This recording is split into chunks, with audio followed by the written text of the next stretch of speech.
it's made up. Who knows?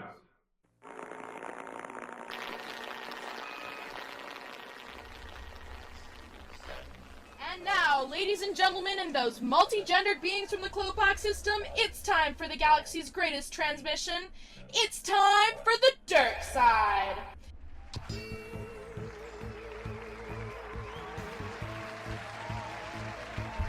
And now, here's your host, Dirk Jones. Thank you. It is great to be here. Who the red hell are you? I'm the host. No, you're not. Where the hell is Dirk Gall? Yes. Mr. Gall unfortunately wanted a higher pay, and he was he is now no longer with us. So, the producers hired me to replace him. He will be missed, but I do have the same first name. I don't give a Sherlock's pet. I paid 30 creds to see Dirk, and you ain't Dirk. Honestly, Mace, it's his first episode. Don't harass the man. I can harass anyone I want. That's my right. Maybe, but in a different system. Not here. Security! Mace! Whoa! Guys! I just wanted you to escort him out. Is he dead? Alright, I can grow those back. Fantastic. Now, on with the show. For my first guest as host of this show, I wanted to bring in a real star. Someone who I've looked up to since I was a youngling. The greatest bounty hunter in the galaxy. You've read the comics. You've heard the folk songs. You've watched every episode of his Hollow show where he hunted down criminals, blasted their heads off with plasma, and dropped their charred corpses off to get his paycheck. All without blinking. Give it up for the one, the only, Bobby Gett!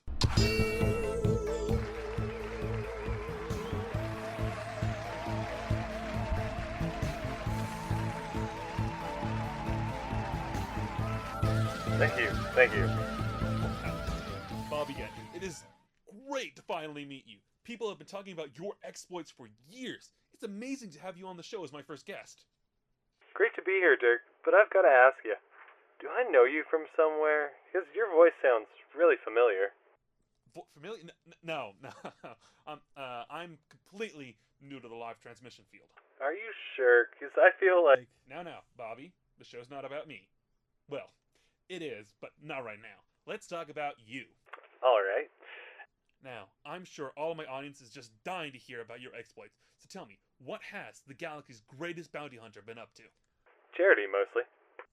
I'm sorry? Yeah, I've been working with this great little outfit that gives homes to refugees of destroyed planets. We mostly build houses, cook food, herd the nerfs, that kind of stuff.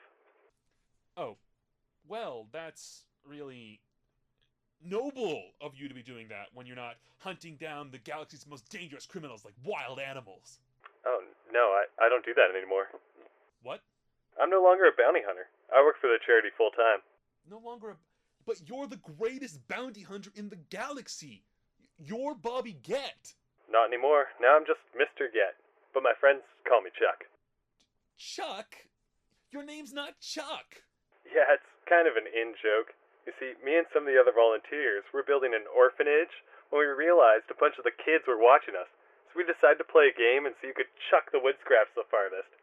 I won, obviously, and let me tell you, the look on those kids' faces, the little one named Lucas, oh, so precious. Stop! I don't believe this. You literally wash your face with the blood of your victims and pick your teeth with their hands. And now you work for a charity? Well, the charity's not all that I do. Oh, thank you. It's actually the reason I'm here.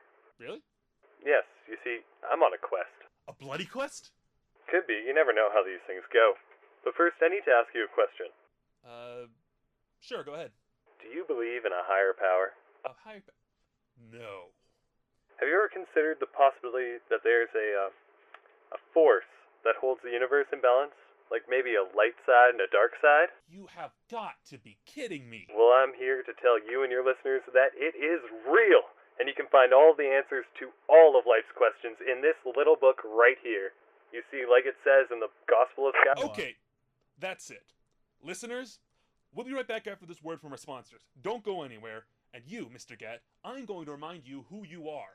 Oh, I know who I am. I got the force thing flowing through. Greetings, subjects! The Dirk Side is brought to you by the Grand Empire of United Systems, keeping you safe from the rebel scum of the universe.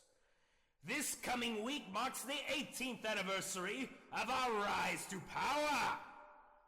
All subjects must attend the festival on Manasons. Failure to do so shall result in the destruction of your planet via giant laser. Also, there will be a raffle and cake. See you then. Please, Misa, get. Misa, we'll get the credits. Misa just need more time. It ain't my job to give you more time. It's my job to bring you in, dead or alive. Then Misa come. Misa wants to live. Fine, but I ain't listening to your voice this whole trip back. Please, don't kill me. I ain't gonna kill you. No? No, I'm just gonna remove that thing in your mouth. No!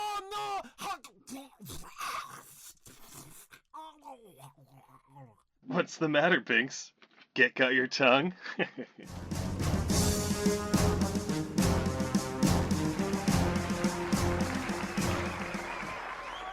Welcome back, listeners. That was a soundbite from the first episode of Bob the Bounty Hunter, and I think I speak for everyone when I say that was pure badass. Oh, shucks. That was a different time. Yeah, but those were the best, weren't they? Well, I gotta admit, there's a small part of me that misses it. Chasing down bad guys, getting a posse together, cornering them in their homes, crushing their skull with my boot, ripping out their spine, making it into a belt, then killing my posse so I get the money, then killing the bounty so they stop screaming. It was fun, I guess. So why give it up? Well, you see, a saga back when I was on the planet Segaba. The swamp planet? Yeah, that's the one. So I was there to track down Yoga, this old-time wizard folk. And anyways, I corner him and I expect this really tough fight. But Yoga, he just stands there. And he talks to me. He told me another way there was. That's how he talked. And he said I didn't need to be a sociopathic bounty hunter. I didn't need to ring him in, and that I didn't need to rip out his large intestine and use it as rope to tie him up and carry him to my boss. So you didn't? Well, no, I did. I mean, I'm good for my word, and I'd never bring rope. But he's got like 20 intestines. He'll be fine. Oh, so he's alive. Yeah, as soon as I dropped him off, he busted out and ran off again. But it made me realize something about myself. That I wasn't really doing the job because I enjoyed it. I mean, I did enjoy it, but that wasn't the reason why. I did this job because I was just another sad kid whose daddy got decapitated by a laser sword in a space skirmish. Oh, I'm sorry. I didn't realize. Yeah, I don't much like talking about it. Damn shaft window. Wow. I really hadn't thought about it like that. You know what, Bobby? I think it's really great that you're working to help out those orphans. I think your dad would be proud. Really? Yes. Oh, but unfortunately, that has brought us to the end of the show. So, Bobby, it was great getting to meet my childhood hero, and I wish you luck with all of your endeavors. Thanks. You too, Dirk. And hey, now that you found your faith, maybe you can explain the midi-chlorians to me. I never did understand them. Sure thing. You see, wait, what? Midi-chlorian. You know, I've always wanted to understand them. The Metachlorians are the new saga, not the old saga. Anyone who spews that garbage is a filthy liar and must be cleansed. Whoa, Bobby. Cleansed! Mr. Gett? Cleansed! Chuck? Cleansed! Security! Cleansed! Don't hurt him, guys. He's got prequel-itis.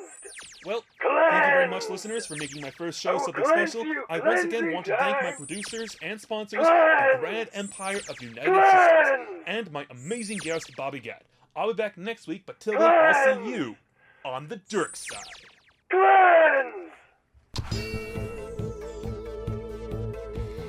Time for the Dirk Side was written, directed, and edited by Nathaniel Lee. Bobby Gett was played by Liam Verster. The Emperor was Alex Knight.